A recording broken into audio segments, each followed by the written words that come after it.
And welcome to the SmackDown Preview. I'm Adam Wilbourn from WhatCulture from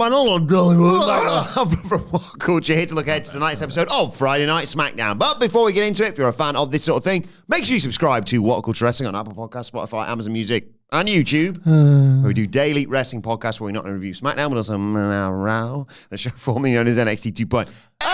You'll be Dynamite, AW Collision, pay-per-views, premium live events. We have interviews, roundtable discussions, and a round of the week complete with a bloody good quiz, of course, on WrestleCulture. As I said, though, joined by Michael Hamflett to look ahead to tonight's episode of Friday Night SmackDown.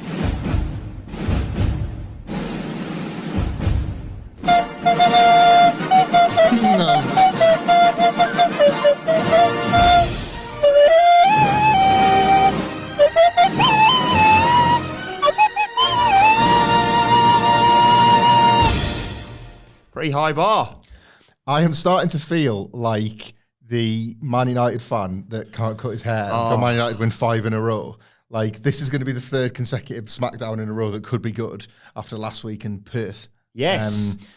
I haven't set myself any stakes for if there's 5 good SmackDowns in a row, but like that Man United fan, I can't remember the last time it happened. It does feel like an increasingly bigger deal that we might get. Like, if this is good again, and we're on for the 5, because, right, think about it like this. If this week's is good, next week's is the Saturday night's main event go-home show. And I want to talk about that in a second.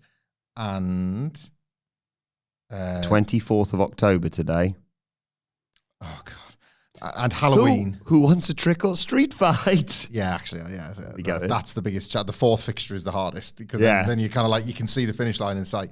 And then, they've got one more, and it'll be Survivor Series season. You've got all that to build. It's possible, is what I'm saying. Yeah.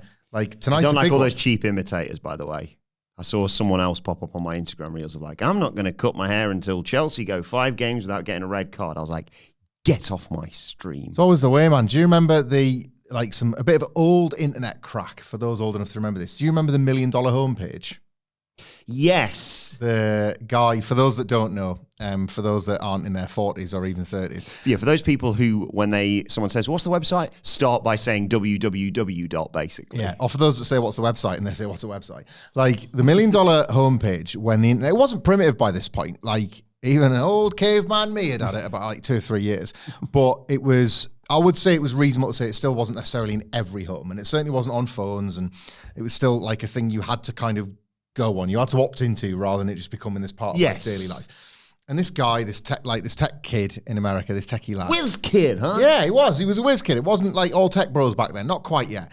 He worked out that obviously because websites, the .com bubble hadn't yet burst, I don't think.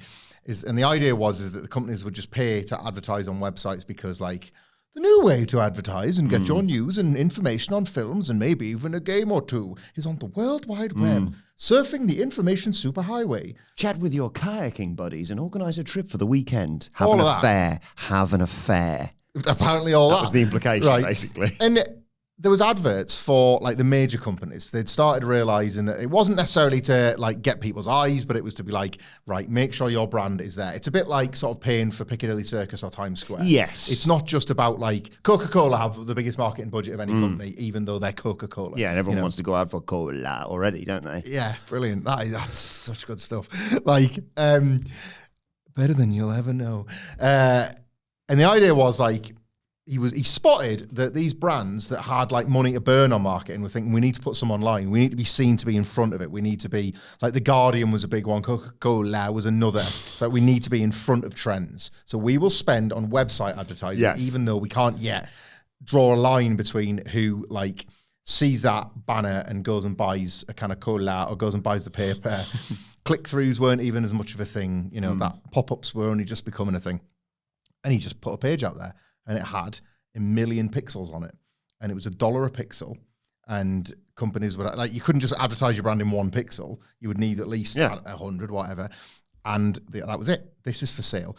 And the idea was what was so strong about the idea. So the more like 2 or 3 major companies invested in it, I think the Times might have been one of the first ones to like splash their banner on there. And it was like, the Times like it. And then other brands jumped on and it was like viral before viral was really a term in the, like used in these ways. And before people were splashing out on the internet as much.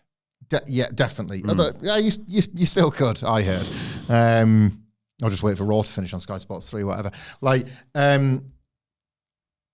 the movement was enough that it then became like almost like an arms race to get these last few pixels because the best spots were getting taken up. You know, if you get the one in the corner, but then somebody's taken one 10 pixels along, you can't get your branding. So he was really onto a winner. And all it was just like to pay his way through college in America. And he did it. He got his $1 million. He was like interviewed by the press and the media and all that. And it was like, this is so cool. And then, like so many people just thought, the $2 million homepage. Yeah. Or like $1 million website or whatever. And then you would see these like graveyards of the idea where somebody had thought, I've got just the thing. Yeah. Where like 3 companies had invested, think, it's still going to work the second time, right? And then you go at this like this sad, barren wasteland of a page, like $2 million website or something, and like I don't know, let's say The Sun, and like here we go, like this terrible brand, and then just empty space, loads of pixels, and like this guy had probably made like $50. It was like, well, I'm going to go for a beer with this website idea, right? Some kid paid his way through all the college. Why are we talking about that? Copycat people. Yes. The haircut guy. If you've not seen, as a Man United fan, he's not cutting his hair until Man United win 5 games in a row. And it's not been a banner era for Man United. So at this point, he's got this, I mean, quite frankly, awesome afro. Yeah. Like if that was me, I'd just have these like long, straggly, greasy, I'd look like just fall out the club 2003, should know better. Like it wouldn't look good. It would not look good. But he's gifted with this very nice hair for it. But he wants to get it cut. He said as much. Like it's an afro that sort of bounces on the sides at this point. So he got his neck's starting to hurt now. Some like arsehole at an away game was giving him grief for it because he was like, "You're taking the mick out of our club," and it's like, been given like a lifetime ban or something. Good Class. Good, yeah. So he's like I think that's become a more interesting narrative than if Ruben Amorim can turn things around for Me Man too. United. It's like this haircut kid, and I do feel this way about SmackDown. Like 2 in a row in 2025. Now that the bloody Raw dog's out the way. Yeah. Like tonight feels like whatever the individual feuds and programs, there's a couple of things. Whatever happens, it's more about was the episode good. We need to decide on Monday if it counts to our 5. Okay. Or we have to start the count again. Yeah, good idea. I'll actually do a challenge for this. The SmackDown countdown. Not right now because we're doing this for SmackDown, but maybe, I don't know, from the start of November. Yeah. I will shave my mustache the moment AEW's any good. How about that? I love it. Cool. But we're on the road to Saturday night's main event, as you mentioned, and I sense, because it hasn't been obviously announced yet, but Cody Rhodes and Drew McIntyre are going to play a pivotal role in all of this. Drew won their title match, last week, the main event. The Cody Rhodes suit match, as we all now know it as. Yes. Yeah. And I jokingly mentioned this last week, but I think it could be quite a fun part of this story. And we need to know who attacked Jacob Fatu, because logic would dictate, because Jacob's off with like a dental issue or something, hope he gets all right. But you'd be like, oh, yeah, Drew jumped him because he wanted to be number 1 contender without having to actually face Jacob Fatu. I think there's more fun in revealing this week, it wasn't Drew, and Cody having to be like, bollocks, I suppose you better have a title shot then. I think he might be right about it not being Drew. I think it's fine if it is, by the way, because they were going to run that program, and they might want to run it when Jacob's healthy. However, I've got some like unfinished fantasy booking that if I pitch you some of it, like basketball season has just kicked back off. My New York Knicks defeated Phil's Cavs in the first game of the season. Did they? It's Phil versus Fed on like week 1 in both the Eastern and Western conferences. It's the Lakers versus the Timberwolves this weekend, right? And in the spirit of basketball, how about I lay one up for you to dunk? Can I give you the bones of an idea I've got? And then you can see if you can make it make sense to me. Because it's like, and you can judge me for my fantasy booking if you want, because me and Michael Sidgwick will be judging you for yours. Podcast dropping wherever you get your podcasts over this weekend. I've got this idea about, and I thought it might be on Raw, but the more I've thought about it, it might be on SmackDown. And it relates to Jacob Fatu's attack. Saturday night's main event is lining up with Cody Rhodes versus Drew McIntyre for the WWE title. Yes. But it is also lining up with CM Punk versus Jey Uso for the World Heavyweight title. Is there a way on either this SmackDown or the Go Home Raw to have these elements combine? Could Jey Uso make a rare old trip to SmackDown because he saw Cody last week and he said, thanks for that, because we know Drew attacked Jacob. He hates my family. Yeah. And I want to get a piece of Drew McIntyre. And Drew's like, what else would you expect? Corporate Cody getting one of his mates. Like, I don't need any friends. And then, like, later on, let's say we have Drew and Jay as like some sort of impromptu SmackDown main event. SmackDown GM's like, well, luckily enough, as usual, the last 20 minutes were free, so you can have the slot.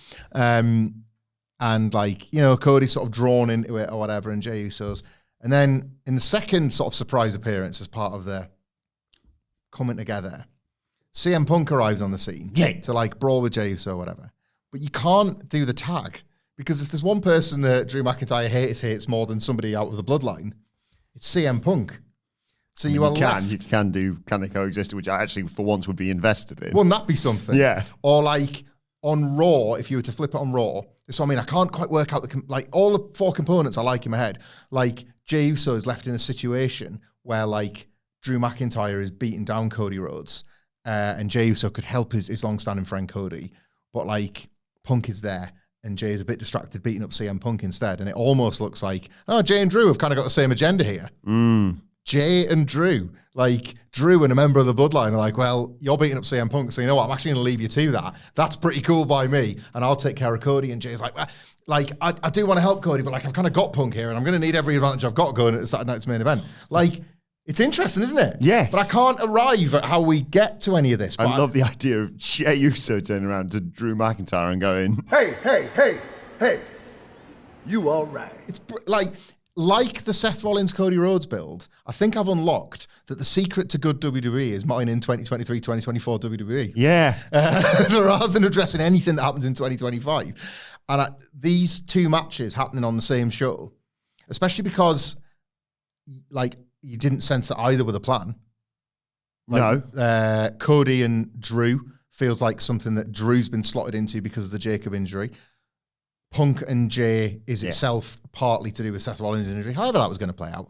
So now that they have happened, there's some strange bedfellow combinations that you could toy with, and it could happen tonight or it could happen on Raw, because Saturday Night's Main Event is now the destiny. They are being weirdly coy about the Survivor Series, because it's like, oh yeah, it's going to be in this gorgeous baseball stadium. Have you seen Cena's Padres-inspired T-shirt, by the way? No. It's unbelievable.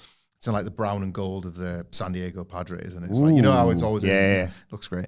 But it's almost like nobody can talk about that right now. Like even the WarGames matches, like there's definitely some gangs. But Saturday Night's Main Event, that's the big show. Yeah, and this is. But they've got the month, haven't they? Because it's the end of November, basically. Yeah.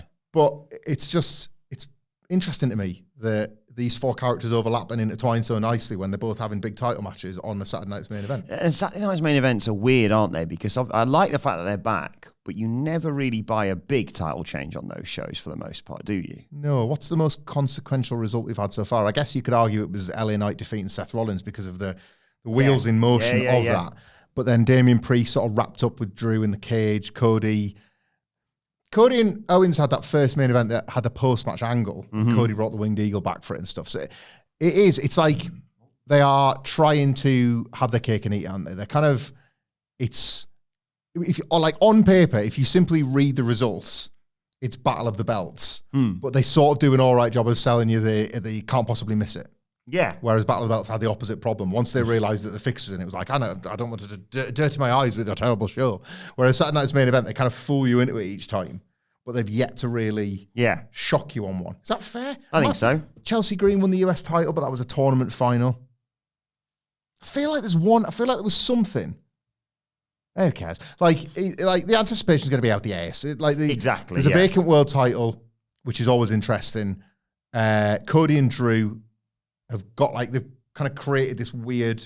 It's not so much a results thing, but Cody and Drew are on 1-1 now, aren't they? This is the fifth one we'll have had. Yeah. SNME, yeah. Oh, yeah, because it was last December, wasn't it? Cody and Kevin Owens. Actually did have a class moment because there was Goldberg's retirement and then his speech. Goldberg's retirement.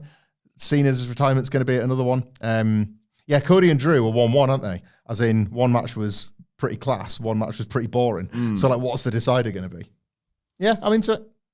I just don't know how you make those four characters interact in a way that makes enough sense. I don't think any four of them would want a bit. Well, Jey Uso, just forget, bless him, I love him, but he can't remember what he had for breakfast probably. the other three, I don't think would want to betray the continuity. CM Punk isn't being like fooled into helping Drew McIntyre, for example. Yeah. Drew McIntyre is not just going to casually, like, hey, right, whatever you need, Jey Uso. Like, there'd have to be a really nice setup in order for, like, that one about where, like, sort of he kind of looks and he's like, well, Jey Uso's beating up CM Punk, so I'm going to let this slide this time. They're not going to be allies to begin with. It's going to be something that becomes like a forced situation. Drew and Cody, do you remember Drew saying, like, I was the first one to come to you and say, like, you need to watch your back, mate. There's hell out there. Like, yeah. I think it'd be a waste not to use these overlapping characters. I agree, especially because at least two of the individuals in it have a far bigger destination coming in the next 6 months. We hope. Yeah. Unless your favourite comes and ruins it, of course. I mean, that'll also be class. What's that like? Either way, I win. Yeah. This is far more of me not, and I second guess myself when Cody had to be like, I never won the Rumble for a second time, but I don't want to face you at WrestleMania. And I was like, excuse me? Even with Dwayne here, excuse me? Now I'd be like, yeah, it's fine. Dwayne supersedes everything. But I really like that. And I think, like you say, I don't know what Drew's going to be doing by WrestleMania time, but it feels like, the Jay Punk one is going to be shenanigans out the ass. General consensus appears to be Jay leaves as champion one way or another. So yeah, mix rather than it just being like you mentioned on the Raw review. I think this week coming Raw, Punk has quite a job on his hands to sell it, or just to set up Jey Uso being like, I am crap actually. Yeah, I think that's imperative. This is Raw preview stuff, but I think that's absolutely imperative that they do the in-ring face-to-face promo, and it's either like you sort of can't. It could be a bad promo back and forth. Sometimes people don't have the chemistry, but in theory you can't lose because Punk either does the CM Punk job of like finding that little spark in Jey Uso and it makes it feel like the super competitive battle, or he owns him so brutally and decisively that it seems like it can only go one way, and how is that not going to be the case? And either way, one of them gets to be the heel leaning character because Punk's arrogance becomes the things that people don't like, or Jey Uso's... Not for me. Not for me, I like it. Or Jey Uso is this kind of stubborn arsehole version of himself, and he's like, I refuse to take that. Do you think I've... do you think I've the youngest yeeter ever? That was adorable. Well, this is it. They're still kind of walking that tightrope, aren't they? Where it's he's obviously making heelish choices, but they're not prepared to just throw the stuff away. Yeah, his T-shirt says it. Yeeting ain't easy. It's. What am I doing here? What about an Arby's connection? Arby's, we have the yeets. Yeah, I've never had an Arby's. Don't. It's like a punchline on a lot of things that I watch of it's gonna make you crap yourself. Yeah, Simpsons I can even eat an Arby's when they're really hungry. But it's American food, and I'm like, well, that looks class. It just feels like it's in that. I'm probably miles wrong, but I don't think I've had an Arby's. But it's in that Wendy's, Denny's family where I feel like if I didn't tick it off in America, I'd be wasting my time. And the Mountain Dew cream pie, of course. The Mountain Dew cream pie. I don't know how much it is a slice, but $20 for the whole thing. Yeah, we'll split it. Got to be three a of us, eh? Split. Go for a run and probably split that. Sorry, I don't recall offering that. I was going to say, I feel like you overstepped your line here. He is not one for sharing. me with just a fork. I was going to have a little... I'm going to be frigging puppet Mercedes Money without needing someone's hand up my arse. I'm going straight in that Well, thing. you see, if you were using your proper brain, I know you're distracted by the food, but if you were using your actual brain, this sounds like something you could do on camera and expense it if you use your... I will eat an entire $20 Mountain Dew pie if it can be made into, if my gluttony can be made into a video that work will thus expense. Or at the very least, someone pays a cameo for it. That works as well. I will eat. You got to time. I was going to, if they pay for it now, you're going to get a refund. Buy the cameo. Yeah, nearer the time, otherwise it'll go off, whatever it is. You got to buy the cameo and then tip. 10 people do it. Oh, bollocks. And then tip the price of the cameo. Don't tell them what to do. No, I'm telling them what to do. I'm eating a full $20 pie here. That's what the tip's going to pay for. I've got to make a profit. After cameo tech, then. I was going to say, I can't make myself sick and be down money here somehow, right? Yeah. Oh, you could, and then you can just do it again. That's 2 pies. Second pie. Second pie. Yeah. That's Do you know what I thought about? Well, the irony being, what if I take like one bite of it and don't like it? I don't like it. They paid, Michael. You need to. It's so blue and green. And as we've talked at length before, I love it when food is blue and green when it shouldn't be. You know, I've had about a half hour, along with Phil and Sidge and Nicholas and Andy, had about a half-hour conversation yesterday about how class sweets are. Right. This is, I was going to use the word fault. I don't mean that. This is thanks to the wonderful Adam Nicholas, who just, for no reason other than generosity, just dropped a bunch of chocolate in the office yesterday. Left it there to roll. I call him Saint Nicholas. Like, this is not the first time I'm going to compare him to the milk tray man, because it is like he just drops in, looks like handsome, and like relieves chocolate and makes you feel, I don't know, sexually alive. Relieves chocolate. Leaves chocolate. It doesn't. Oh man, if you could relieve chocolate, I'd never relieve the house. Like that'd be me set. But we kind of, I think I set the terms of this. The Holy Trinity and how you rank them, and if you had to lose one forever. So my Holy Trinity is in this order. If you're not watching, I'm going top down: crisps, chocolate, sweets, and it means I have to leave sweets forever. These are the terms of the game. And Murray had the same one as me, and then you and Sidge had the same one, didn't you? I think so. I'm still a bit undecided. Sweets number one with a bullet. Crisps and chocolate sort of alternate, but I suppose... Because the stakes are, you've got to lose one. Yeah, I might. See, I said, probably crisps, then chocolate, and then I had a piece of chocolate. I went, probably chocolate's better, actually. That was what it was. Yeah, because you started to realise that you could let crisps go because... Yeah. You'd want to keep a savoury, wouldn't you? I would anyway. I asked if I could have peanuts I wasn't instead. here for this conversation. I just let it point out. I think I'd gone over You this. left the gifts and bounced. Yeah. I was like, well, I just shut them up for an hour. You did. See you later, suckers.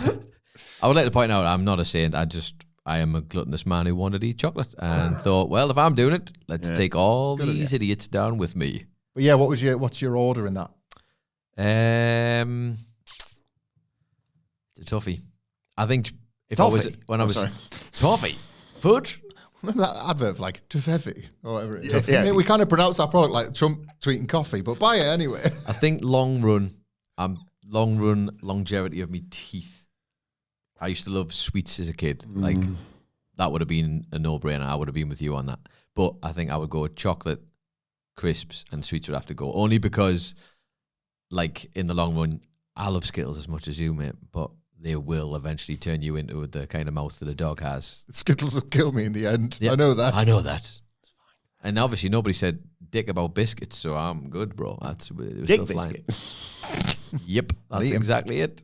Sorry, just before I forget, I actually had an idea for Drew and Cody. Is it to do with dick biscuits? No. Dick biscuits sound like the product that you'd like get for like a hen party, wouldn't you? You know, there's like willy straws and like those hats with like big bouncy knobs on. Like,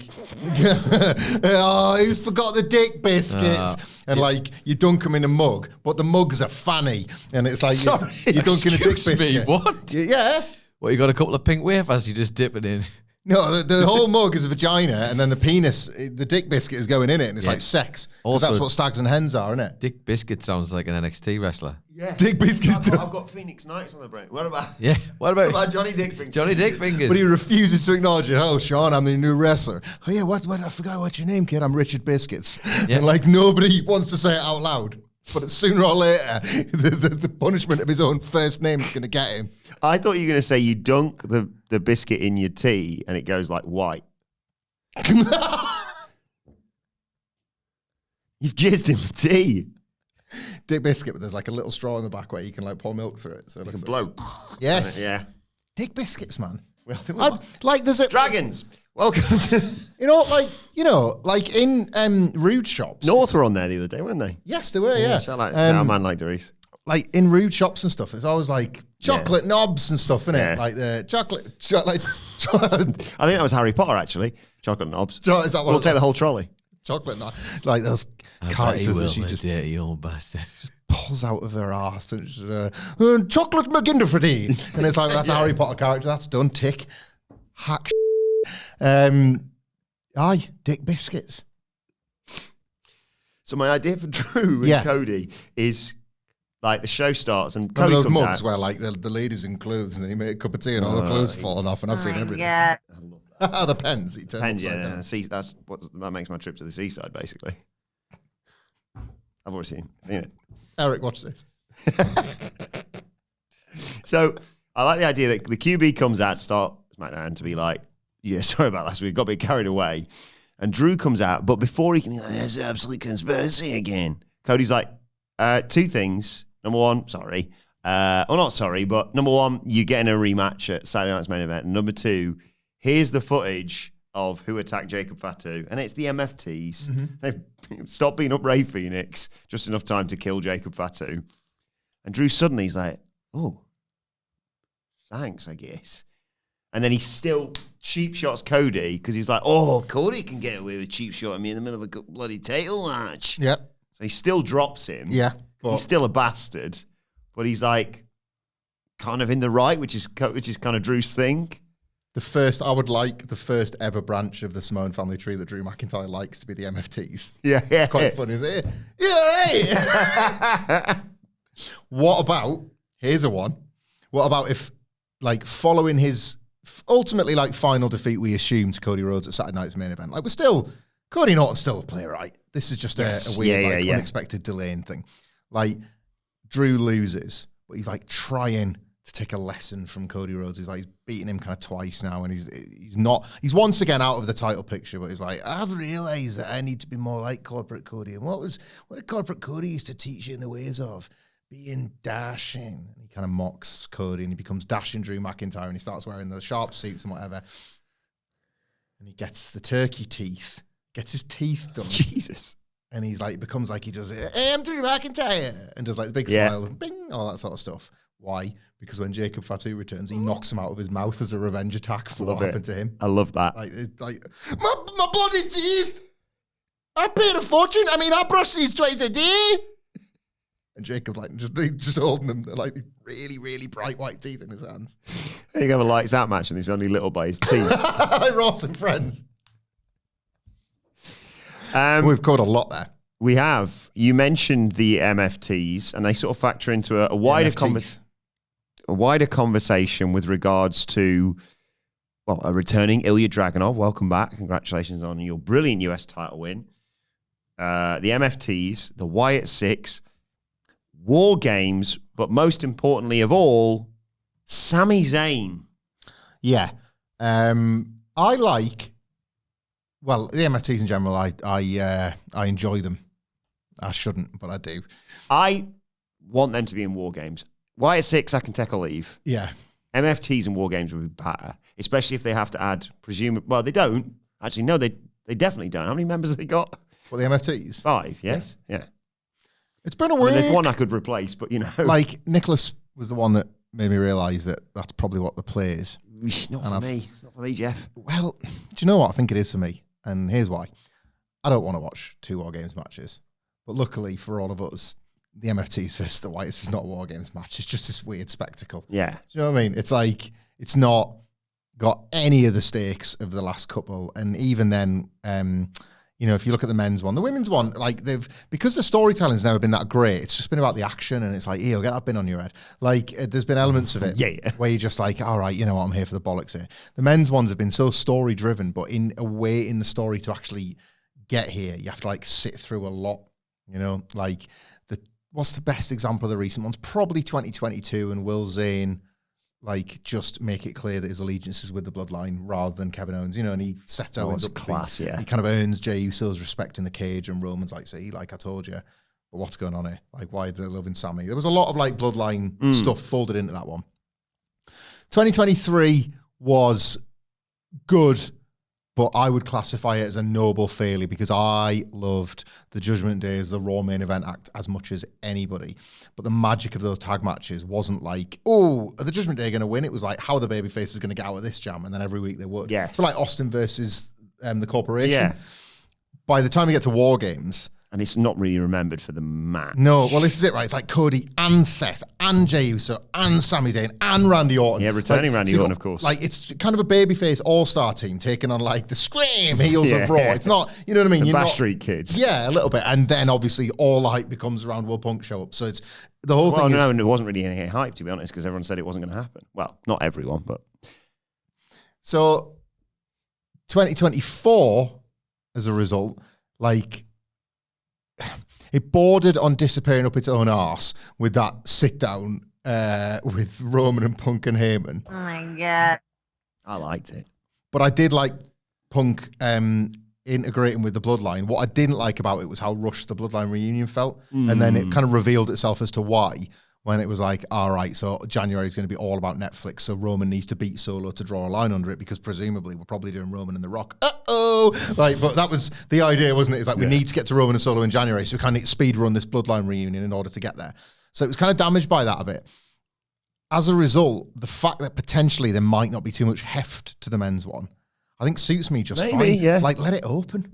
I think maybe because my expectations have been, and I can get if you're not really on board with this, but the Vision as they were, plus Brock Lesnar versus an all-star babyface team, a bit of a downgrade. Yeah. But I can see where you're coming from. Like, if this is the WarGames match, open the show. Just have a bit of fun with it. So, like, have the cage, have bats fly out of it. I don't know, whatever the Wyatts do. Like, whoa, like have half of it take place in darkness. You weren't ready for that, were you? MFTs. Like Put your night vision goggles on. Yeah, like just again, like have the little entrance cages. Like, where's all Wyatt's gone? It's because they magically appear in the ring instead of the entrance cage. Yeah, they can teleport. The MFTs are like going nuts. And let's not forget their most crucial power, the numbers game. The numbers game. It's perfect war games. You'll never see it coming. There were 5 of them, Jesus. Like, and they could manipulate the coin toss. Yeah. So, like, some of the mesh could be gimmicked so that it, like... Toss the coin. Wait a second. There's a 2-hedge coin. The coin's on fire. It's like the mesh melts away. And I predict the coin will land on its side. It does. Oh, bloody hell. Like, Uncle Howdy can jump off the cage or whatever. Like, it's a bit wacky and a bit weird. It's fine. It's in a gorgeous San Diego baseball stadium. There'll be things of far greater significance, but it's a bit of range. It's a bit of flavour.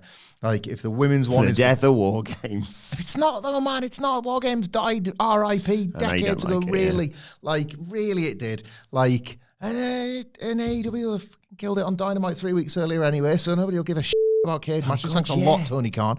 Like it's just. Like who gives a rat ass, really? Like the women's one. That'll be good.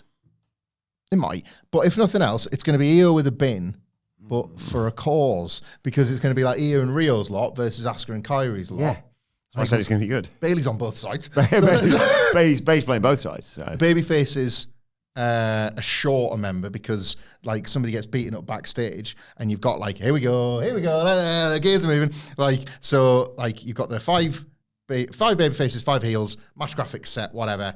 And then the old 2019 NXT, oh no, one of the baby faces is injured. And like, you know, who's going to replace him? That time it was to settle the Dakota Kai heel turn, but this time the 4 baby faces are in the cage. You think, is Bailey just going to jump sides? But no, Bailey's doing her best. Lyra slapped her, like the sense into her, whatever. Yeah. But in the ring, all the baby faces are down, and the heels that are made up of Asuka and Kairi Sane and somebody else. And Chelsea?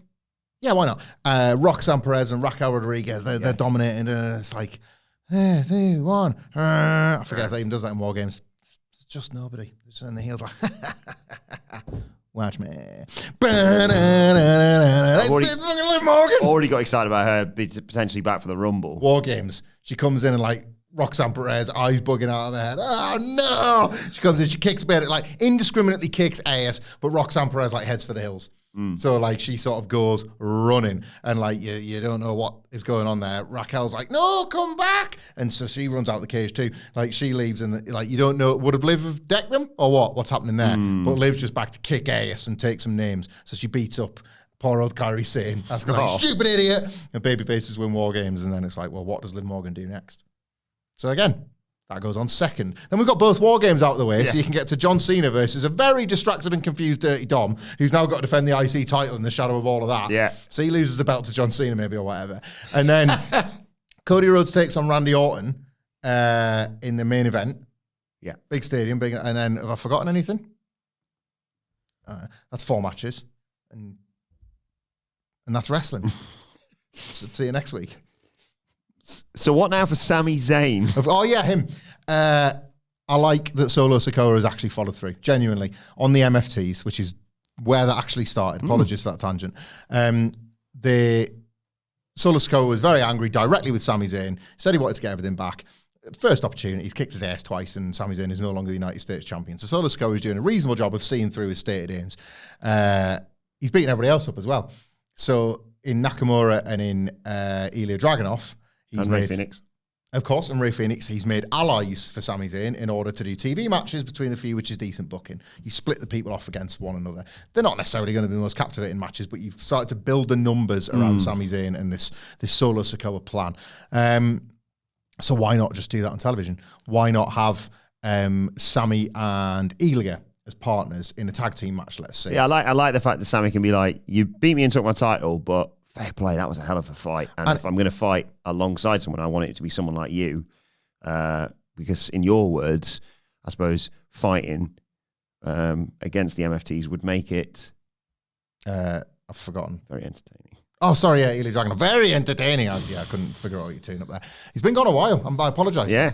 Can I give you the proud thoughts of my 10-year-old son? Yes. On some of the big events of WWE this week, because I think they are telling, right? He asked what the Vision follow-up was on Raw, because he hadn't got around to watching it yet. And I explained to him what had happened with Bron Breakker and the world title and Bronson being taken out of a battle royal in which the winner would face CM Punk for the world heavyweight title. And he went, oh, so who won? And I went, Jey Uso. So it's going to be Jey Uso versus CM Punk for the world title. And he went, again?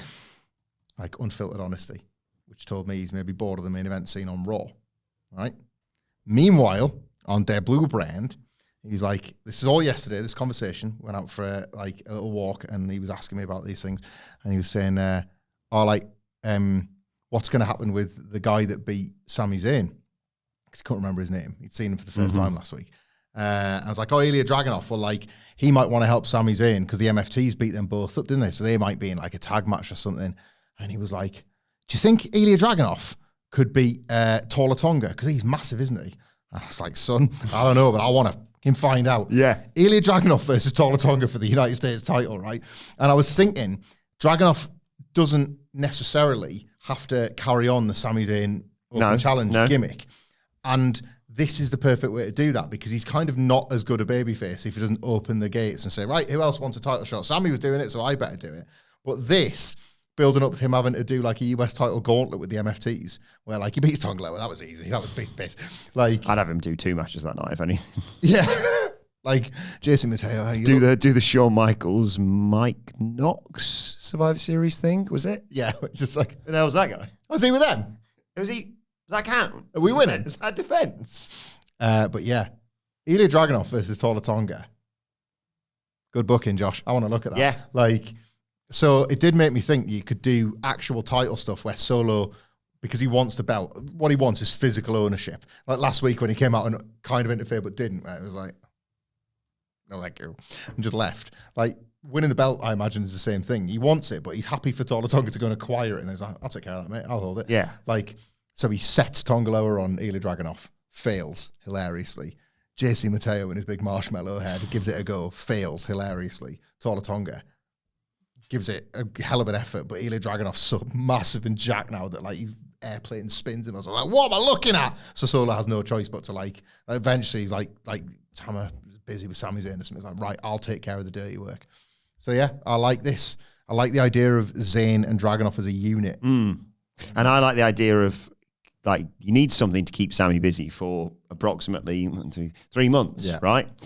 I'm not saying this is the entire thing. I think at the turn of the year, Sami should state his aim. I'm going to Saudi Arabia. I'm going to win the Royal Rumble. I'm going to WrestleMania. I'm going to become a world champion.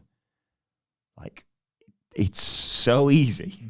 Regardless of whatever the situation is with Seth or whatever, you just go, Sami will face the person who isn't Cody Rhodes, because he's taken that title, one would assume. Maybe with some flip-flopping along the way, but he's heading to WrestleMania with that title, and it's not going to be him versus Sami versus Cody, in my opinion. But you can pick anyone. Roman. You know, it could be anyone that Sami faces. Might actually be awesome if it's something like that. If whatever's happening with Seth. But anyway, I'm getting off topic here. It's not like us. It's not like us. Yeah. You need something for Sami to do now more than just see you in December or something. And him being involved in something involving Dragunov and the MFTs, I think is really good. basically, I'm just talking around. I get people being like, whoa, look at this, MFTs, Wyatt 6. They're the same numbers of people. I don't care. Same numbers of people. I don't care. That's proper. Is that anything? Yeah. What about Solo promises, as well as taking everything from Sami Zayn? That includes his career and people's fantasy booking that he's going to go at WrestleMania. He's going to put him in the hospital.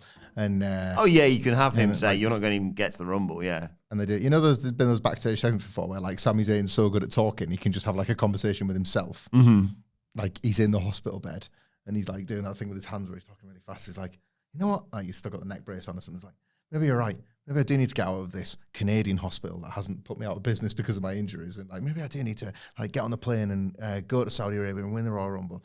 You're right. I'll do it. And then the camera pans out and it's just like an exhausted Kevin Owens in the hospital. They somehow end up in the same ward. It's like, good luck. Go again, Sami. I want to talk about unfinished Mizness. Huh? Hoorah! Hoorah! Love that. Melo and The Miz are at war. The Miz should be United States champion. Yeah. He would have been in the spot that Dragunov was, and he would have done everything that Ilya Dragunov did, if not better, and become the United States champion. If I remember that bloody Melo. He's making some plans as well last week. Yeah. That's got us on. That's got us down this 2006 path, hasn't it, with Miz? Yeah. I feel like I'm Dolph Ziggler campaigning for like it should have been Miz. Melo and him have like I feel like I'm an OG with Melo, don't Miz. I was into it, like, from the early days when it. I understand why people just thought that's what Carmelo Hayes is dead. Nice one, but the Andre the Giant chain was the turning point for me. I was like, that's good stuff. That's good stuff. Give it back. Give it back, Melo. Yeah, return it. We are finished. I want my Andre the Giant chain I want my back. stuff back. Yeah. Like a breakup. Yes. Oh, we're no longer us, him. I want my things back. And then we have the match. Like Carmelo Hayes got a pop last week for stopping the Miz. Yeah. They might have done what seemed impossible, which is getting him over as a babyface. I think Miz needs a partner to set up because I think I want Trick. I want Trick and Melo as a babyface team. You can do whatever you want down the road. But I think, capitalize on what you've got with Melo right now. Bring his best friend in. I got an idea. Go on. What about Kit Wilson? Yes, The Miz just, like, Kit Wilson sat in his wheelchair shouting at a wall about how it's like the wall is espousing toxic masculinity. Pretty awesome. That is fantastic. Miz Boy! Pretty awesome.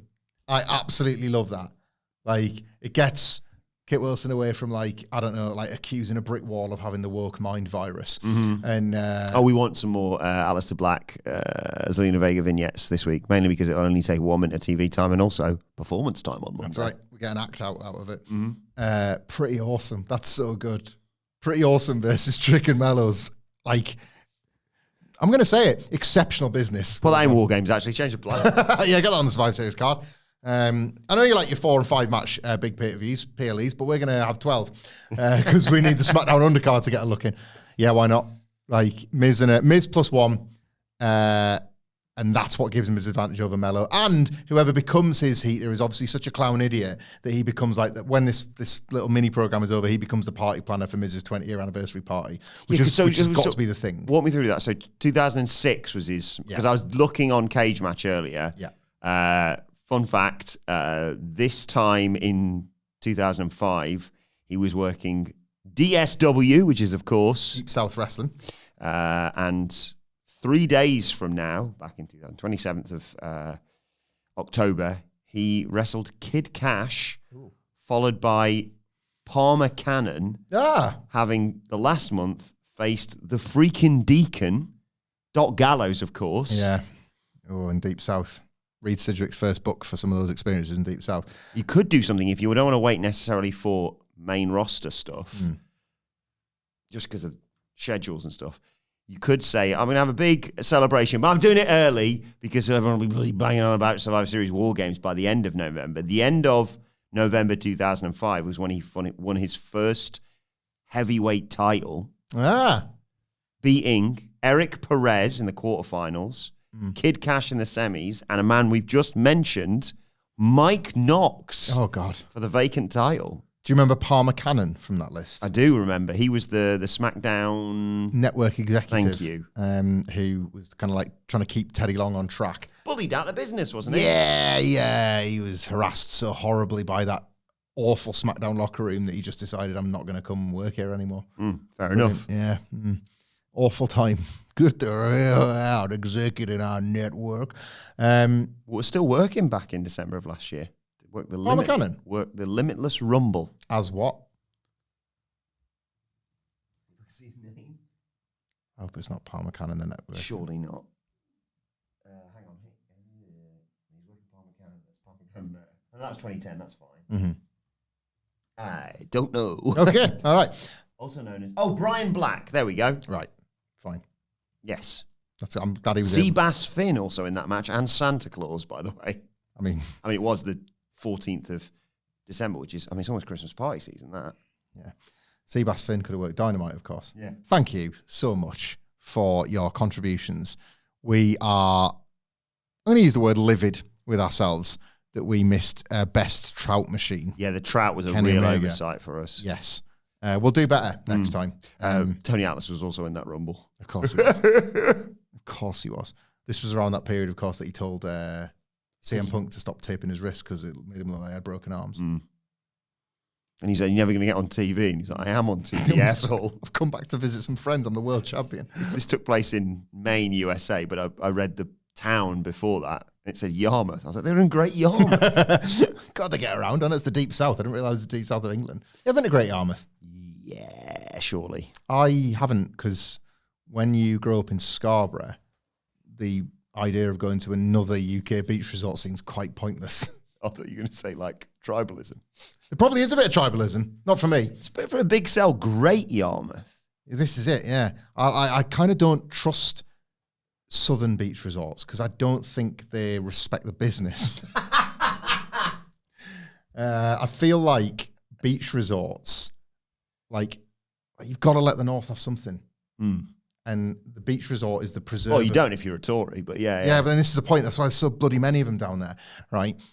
It's like such a northern English institution, the beach holiday. For one thing, it's an affordable way to take children to the seaside if you're not from a place where the sea is there. I've been very blessed to live near the sea for most of my life. Like, I was born in the Midlands, but I wasn't there very long. You didn't get the sea, right? So you would have to travel to go and see the sea. Got 99 problems, but the beach ain't one. That's so good. You're the best at this. Like, But the beach was one for you, wasn't there. it? The beach was one for you, though, wasn't it? that's true. I don't like the beach. Grew up, Oh, good point, yeah. grew up near it, moved to a place with it, moved to a second place with it. All but 5 years of my life spent with the beach on my doorstep every single day. I like looking at the sea. I don't like visiting the beach. That's my thing. I think seeing the edge of the world. Get a picture then. Move. It'll last longer. Why didn't I think of that? A seaside calendar for Michael Hamflett. I think it's healthy to see the edge of the world. I think it's genuinely, I do. I was like, all right, well, All right, AJ. I was just about to say, were you AJ Styles? I mean, yeah.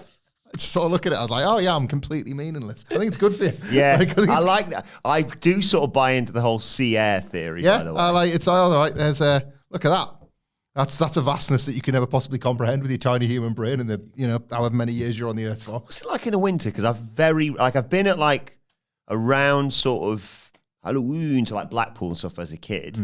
But like, the like January months at the seaside is not really a trip that many people take. No, I used to work for like, so I worked when I was younger. So like from about the age of like 13 through to maybe 16, like when you could get paid an illegally low amount of money. I used to work like selling waffles and donuts at like those hole in the wall shacks. We've discussed this. What are you laughing at? I love that job. What are you laughing at? Giggles. You? What about me? Yeah, there's lots of that, in fact. You not get sick of it? No, You're me. You're Homer Simpson. It's me. Do you want these 5 to take away when you go home and watch your Fed? Yes, please. Oh no, I've dropped some more on the floor. Yeah, that was how you did it. Yeah. Wastage coming from this truck. It was like October.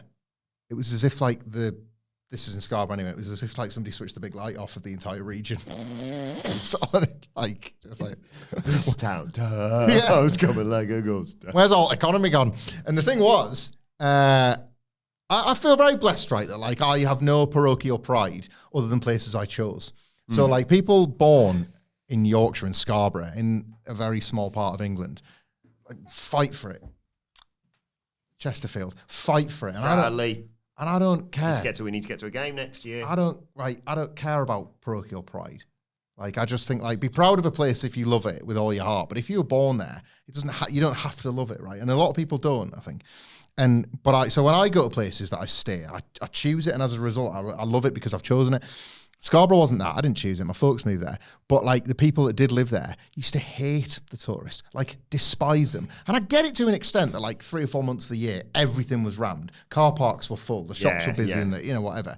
But it's like, you live there the rest of the year too. Do you realise none of this would function without that? Yeah. Like, it's a weird sort of dichotomy, and it was like, I felt like I was like, come on, guys, not realise that this is kind of how we all make our money.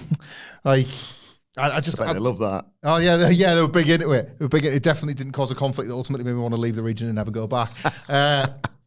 Like, it just, I found it like such a weird, there's a weird snobbery towards tourism because, it was empty. But I thought that was pretty cool because ultimately I was able to, like, work very busy shifts in the old waffle and donut place. It was called a waffle shop.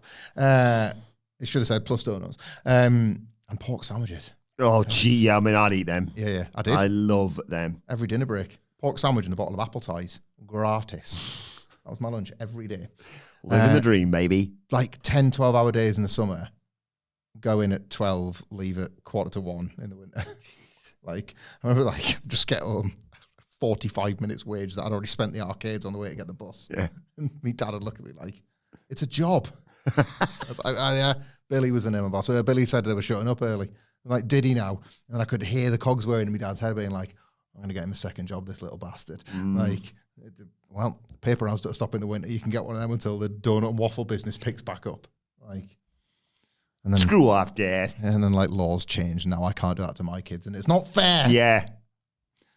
What are we talking about? Fraxiom back in action tonight. He's from a small coastal resort in the south. See, this all comes together. Jersey, don't trust him. Right. Beaches should belong to the north.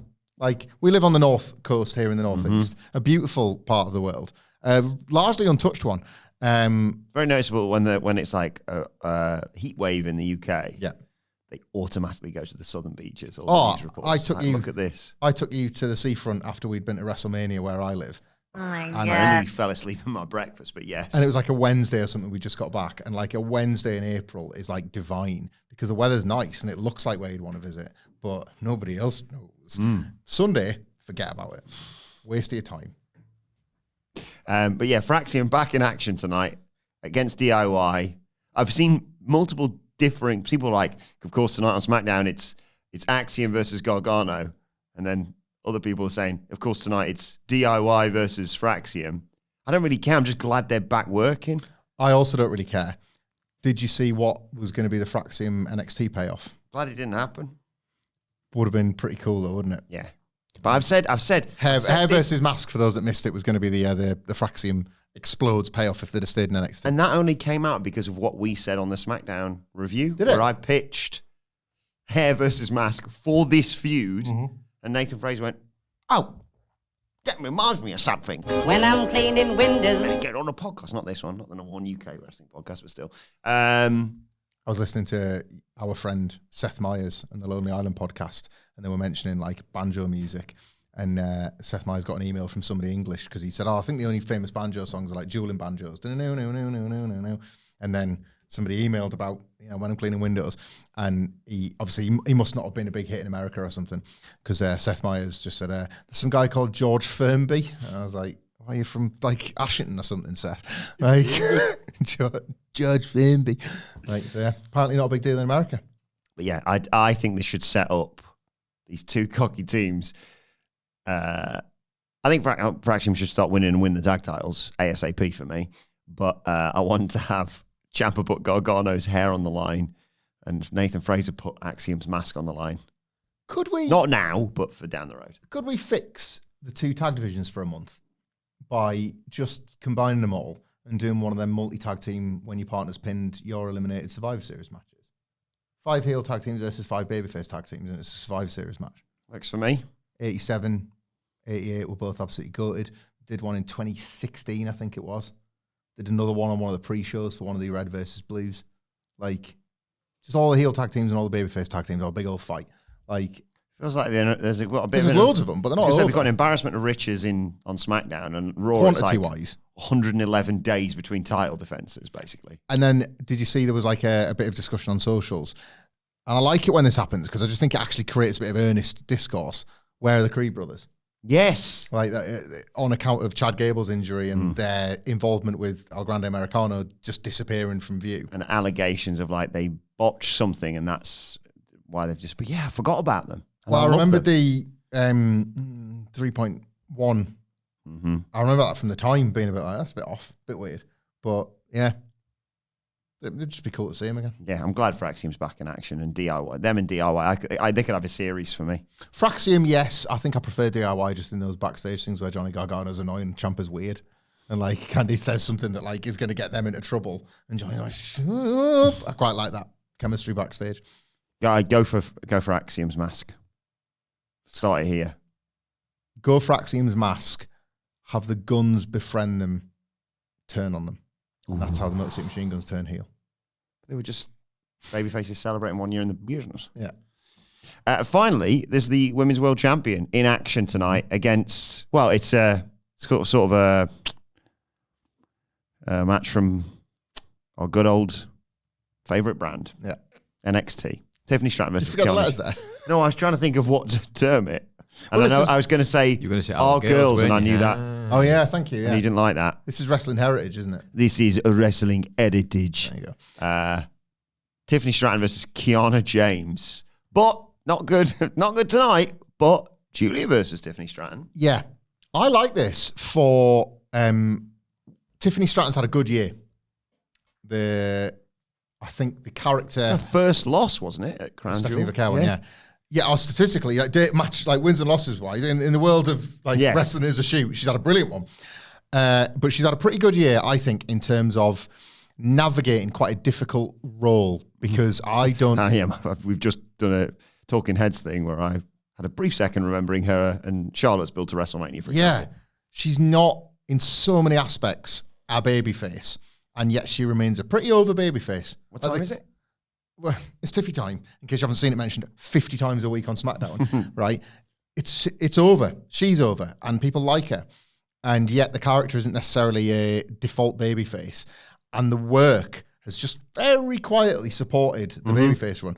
The more matches you have where A, you win, but B, you win convincingly, and C, you win in a way that makes you look credible, gets you over as a babyface, even if your character is a bit of a heel. And that's where we're at with Tiffany Stratton. So I'm curious because Kiana James, not so much. A lot of the stuff is sucked / not started / not been given any investment / come on, Kiana. Especially when you hold Stephanie Vaquer up to it. Yeah, what was the tag match where like it was quite awkward, the golfing class between her and Julia? Remember a couple of weeks ago? Oh, was it like Michin and... It might have been. yeah. And when Kiana was in there. Oof. Yeah, like, so this is almost like a bit of a like... Street Profits, I can't remember her Oh, name. BFAB. Thank you. Thank you, that was it, yeah. So this is kind of like a Tiffy test. Like, Tiffy test. Can you make this good, please? And then, yeah, Tiffany and Julia, are they going to do... Hang on. Wait a minute. Are they going to, in the same way that Blood and Guts and WarGames, are they going to try and do champion versus champion after Full Gear? That's what I thought. Stratton money, and now you've got Tiffany and Julia, title for title. Stratton money, by the way, correction from Dynamite. Wilbourn didn't say this, me and Sidge did. No, I couldn't remember what it was. It's not title for title, is it? We both thought we'd seen a winner take all graphic, but I think that was just like somebody's Photoshop getting excited, and it is just Chris Statlander's world title.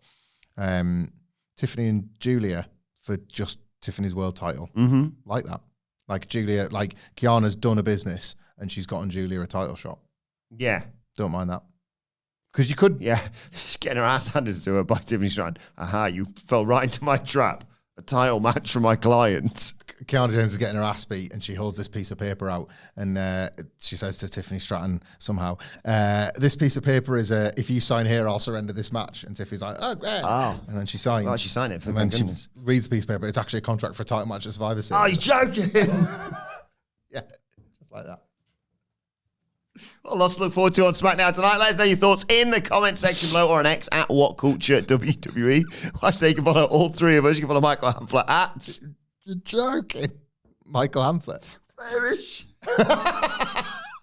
Same person. Yeah. You can follow our brilliant producer, Adam Nicholas, at... It's Adam Nicholas. And you can follow me at Adam Wilbourn. Follow us all at WhatCulture WWE, as I said. Make sure you subscribe to WhatCulture Wrestling, wherever you get your podcasts from, for daily wrestling podcasts. I've got Wrestle Culture with a Blue Good quiz coming your way later on today. As Hamflett mentioned, they're going to be judging your booking ideas over the weekend. And we'll be back on Monday to review SmackDown. But for now, it's been the SmackDown preview. My thanks to Hamflett. Thank you for joining us, and we will see you soon.